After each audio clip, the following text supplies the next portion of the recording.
Hello viewers, welcome to my channel. Mega హీరోలు అంటే నిర్మాతలతో పాటు డిస్ట్రిబ్యూటర్లు, ప్రేక్షకులు కూడా భయపడిపోతున్నారు. ఏ హీరో నుంచి సినిమా వచ్చినా ఖచ్చితంగా ఫ్లాప్ అవ్వడం మాత్రం ఖాయం అనే లెక్క వేసుకుంటున్నారు. రోజు రోజుకు మెగా హీరోల నుంచి సినిమాలు వస్తున్నాయంటే వాటి కొనుగోలుకు డిస్ట్రిబ్యూటర్లు ముందుకు రావడం లేదు.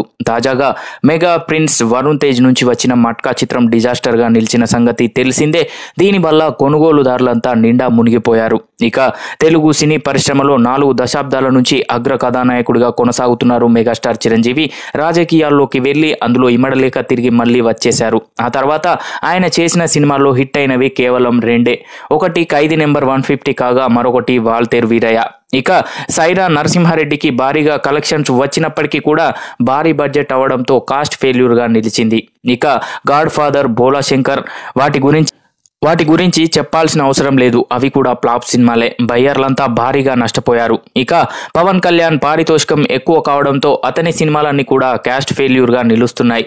ఇక నాగబాబు కొడుకు వరుణ్ తేజ్ నుంచి వచ్చిన గత చిత్రాలు గని, గాంధీవదారి, అర్జున, ఆపరేషన్ వాలంటైన్ అన్నీ కూడా నిర్మాతలకు, డిస్ట్రిబ్యూటర్లకు నష్టాలనే మిగిల్చాయి. ఇక చిరంజీవి కొడుకు రామ్ చరణ్ త్రిపురార్తో ఇండస్ట్రీ కొట్టిన, దానికి ముందు చేసిన వినయ విధేయ రామ, దాని తర్వాత చేసిన ఆచార్య అట్టర్ ఫ్లాప్ అయ్యాయి. ఇక శంకర్ దర్శకత్వంలో వస్తున్న గేమ్ చేంజర్ మీద కూడా ఎవరికి పెద్దగా ఆశలేవు. ఎందుకంటే ఈ సినిమాకు ముందు శంకర్ చేసిన ఇండియన్ 2 భారతదేశంలో అత్యంత డిజాస్టర్ మూవీస్ లో ఒకటిగా నిలిచింది. ఇక చిరంజీవి మేనల్లుడు సాయి ధరమ్ తేజ్ చేసిన విరూపాక్ష ఒక్కటే హిట్ అయింది. రిపబ్లిక్ సినిమా, బ్రో సినిమాలు ఫ్లాప్ అయ్యాయి. ఇక బ్రో సినిమాలో పవన్ కళ్యాణ్ నటించిన ఆ సినిమాను మాత్రం ప్రేక్షకులు ఆదరించలేదు.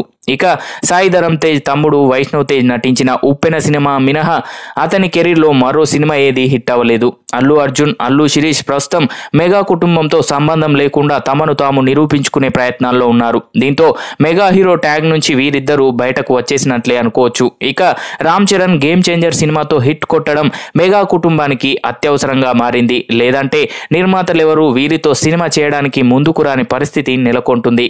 మెగా అనే ట్యాగ్ ప్రస్తుతం వీరికి శాపంలా మారిందని సోషల్ మీడియాలో నెటిజన్లు కామెంట్లు పెడుతున్నారు.